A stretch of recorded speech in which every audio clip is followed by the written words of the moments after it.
Hi అండి, నమస్తే అందరికీ. 4వ శుక్రవారం పూజ చేసుకున్నానండి శుభ్రంగా.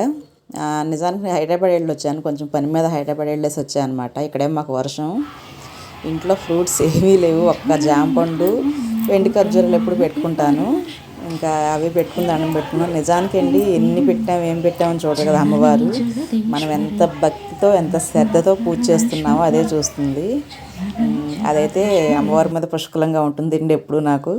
ఎందుకంటే అమ్మ దయ ఉంటేనే మనం ఇలా ఉన్నాం, లేకపోతే ఇలా ఉండం కదా. అందుకని ఉన్నవరకు ఏదో పెట్టుకుని శుభ్రంగా దేవుడికి పూలు అవి పెట్టుకుని శుభ్రంగా పూజ చేసుకున్నాను. వర్షం పడుతుందండి, లేకపోతే మేము ఉండే సెంటర్లోనే కాబట్టి వెళ్ళి బయటకు వెళ్ళి తీసుకురావడానికి కొంచెం పెద్ద విశేషం ఏం కాదు. కానీ ఇంకా అందుకే మా వారు కూడా పాపం వెళ్ళలేనని చెప్పంటే పోనీలే అని చెప్పి నేను ఆయన వెళ్ళండి ఖచ్చితంగా అని చెప్పి అనుకోకుండా ఉన్నదంతా ఏదో చేసుకున్నానండి. ఓకే, బాయ్ అండి. నా వీడియో నచ్చితే ఒక లైక్ చేయండి, సబ్స్క్రైబ్ చేయండి, నా ఛానల్ సపోర్ట్ చేయండి. బాయ్.